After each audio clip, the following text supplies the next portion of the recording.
Hi, I'm Jenny Hutchinson from the Hyde Collection, and today I'm presenting a creative activity to inspire ideas for our current Hyde Creative Challenge.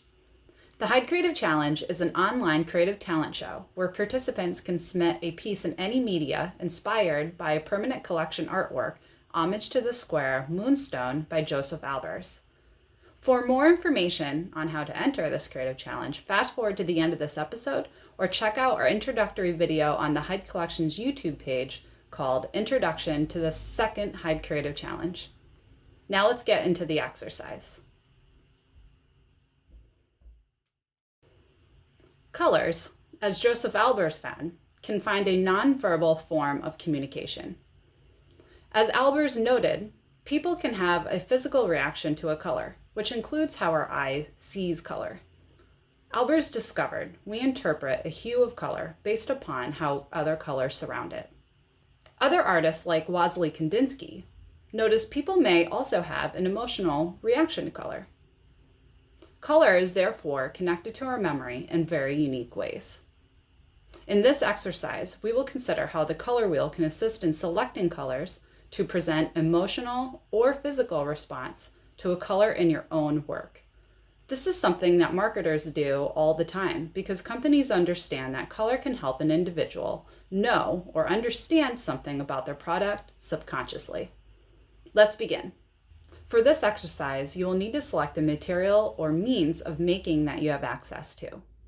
This could include a computer program, or it could include an artistic material. If you go with a computer program, what you'll need is to select a digital template where shapes can be edited to become multiple different colors. There's a lot of different software out there that you could utilize this exercise for, or even applications on your phone. Basically, what you're looking for is something to kind of create your own digital coloring book page with. You can even just experiment by creating a text or Word document and just change the color of text along with the color behind the text, which is usually called the highlight. For this activity that I'm about to show you, you're going to need to use a paper, pencil, markers. And markers could be substituted for a colored pencil, any type of paint. Really, you just need to select a material that you can have a full spectrum of colors. For my template, I'm going to keep things pretty simple and recreate our permanent collection artwork, Homage to the Square, Moonstone by Josef Albers. The reason why I'm choosing this work is because it will provide a simple template for me to explore color relationships with. There's no fine details or complicated shapes, and it provides the option of 3 different color choices. Not any more, not any less. So that's something to keep in mind if you're choosing to use a digital platform. Make sure your coloring book page isn't too complicated. Otherwise, it might kind of take you away from the exercise. First, I'm going to draw out the outline of each of the squares. I'm going to start with the larger bordering shape, next the middle shape, and then the most interior shape. And I'm kind of just matching their approximate locations. I'm not worrying too much about it. I could get really specific with this and use a ruler to draw these shapes, but personally I'm going to freehand all of it. I'm also not drawing this template very big because I want to create multiple versions of this in different colors. So my starting square is only about 3 inches. Next, because I want to be able to create multiple versions of this, in the world of technology, we can just scan and print this, or we can, if we're working with a digital program, we can just save and then recreate the image again in different colors. But just in case you may not have that ability, I'm going to show you an easy way to transfer your drawing. Begin by coating another piece of paper using a graphite pencil. This is kind of like your number 2 pencil. That works if you don't have drawing pencils. Make sure it covers the entire area that's about the same size of your drawing. Then place the coated paper face down on an additional piece of paper. Place your drawing paper face up on top, and then using a ballpoint pen, trace over the top of your image. This transfers your image. Repeat until you have at least 5 templates transferred. Then you can kind of discard your original drawing.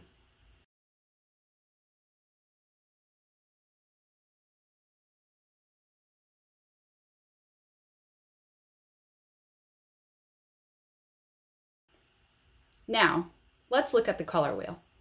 The color wheel shows how colors are organized and relate to one another. A combination of color is known as a color scheme, which, depending on the combination, can create harmony or discordance. Let's first try a color scheme that's known to have the most harmony.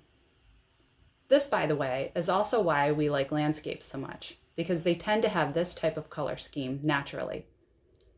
This type of color scheme is called an analogous color scheme.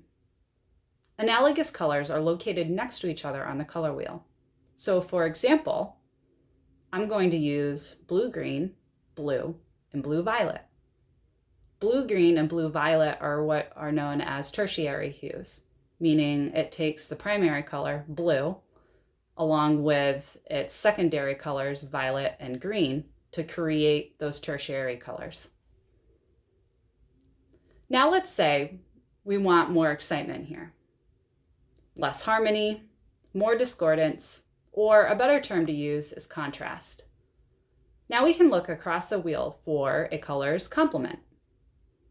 This would be considered a complementary color scheme. So now we're looking at the hues of blue and orange. A complementary color scheme is considered to be the most jarring. So it may be too much or the perfect solution depending upon the mood or situation that you're trying to create. If there's too much contrast here, then you might opt to modify this complementary color scheme slightly. And the answer there would be to try a split complementary color scheme. This adjustment softens the jarring effect slightly by providing similar hues of a color and maintains a similar sort of presence. A split complementary color scheme is when you choose the two colors next to a color's complement. So if we begin with blue, we look across, orange is our complement. And what we're going to do is we're going to look right next to orange. So in that case, we're looking at red orange and yellow orange. That creates a split complementary color scheme. So we have blue, red orange, and yellow orange. If you still want more variety, then you can select what's called a triadic color scheme. With a triadic color scheme, you essentially create a triangle through the center of the color wheel. So we'll start with blue again. Then we're going to look across to red. And now we're going to look across to yellow. That creates a triadic color scheme. And you can see the triangle that I've now created. Other versions of this would be purple, orange, and green. And then so on with your tertiary colors. That would take me too long to list. If all of this seems like too much, then a monochromatic color scheme is perhaps your best friend. It is the most subdued of the color schemes and only includes one color with variations of white, black, or gray. When you add white, black, or gray to a color, it creates what's known as tints, tones, and shades of a color. So it's all those different hues, but the color kind of remains the same. Now that we have many different variations of our design using different color schemes, consider which designs have the following attributes and why. Which seems the most appealing? Which one catches your eye? Is there one that's the most visually jarring or confusing? Is there one that bores you? Or is there one that you feel looks the most professional? Color scheme is an extra tool to add to any creative person's repertoire, no matter if you're creating a visual artwork, performance, or it can even lend a hand in the description of something in sound or written word. We hope this exercise and information was fun for you to learn and will hopefully inspire some ideas for this month's Hyde Creative Challenge, inspired by Josef Albers.